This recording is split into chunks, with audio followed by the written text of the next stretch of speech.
Daughter can't sleep at night until mom checks babysitter's receipts.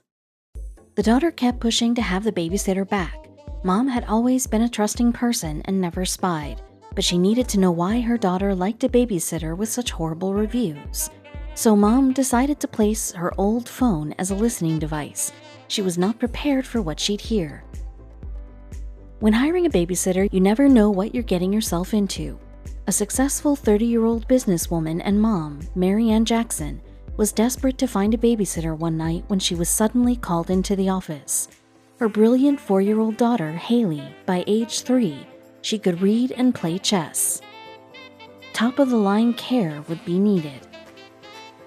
The clock was ticking and a contract was falling apart. Mary Ann had to resolve the issue herself, otherwise her business would lose a big client. The only available babysitter had the worst rating.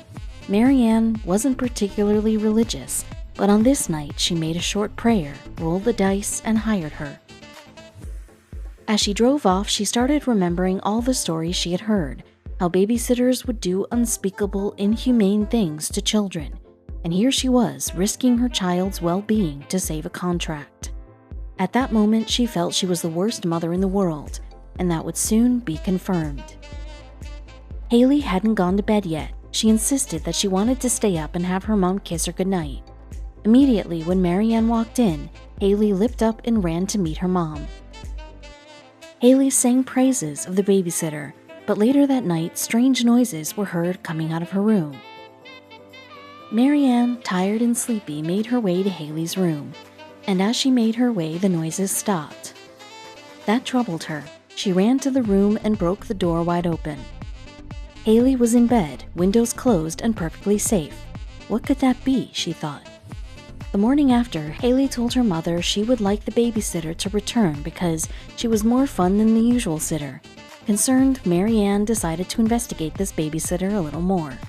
She came across complaints that mentioned some funny business with teenage boys and their fathers, and the moms were furious. Failing to wrap her head around all this, Mary Ann called one of her mom friends in the neighborhood to find out what was really going on. Turns out one of the rude moms didn't want to pay the babysitter her fee. Words were exchanged and she influenced other moms to leave bad reviews. Haley kept pushing to have the babysitter back.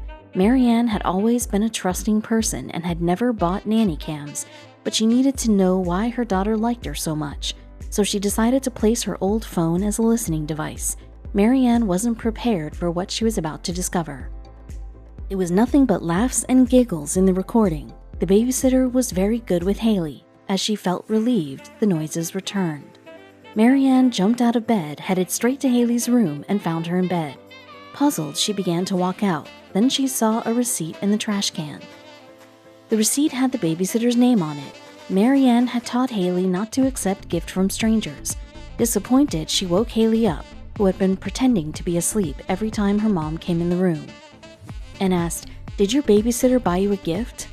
Like an amateur, Haley spilled the beans.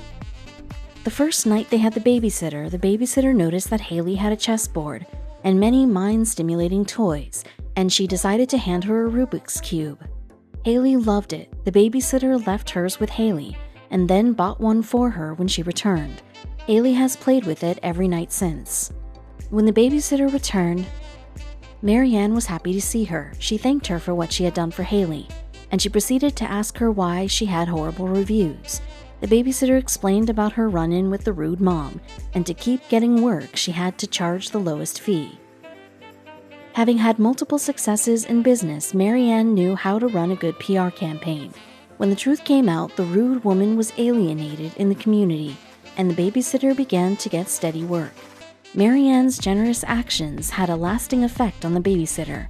She decided to do something big. With the extra money that the babysitter could now earn, she created an agency for great babysitters to meet great parents. The goal was to have them work together harmoniously. Every complaint was thoroughly investigated for the protection of both parents and babysitters, and it was a huge success.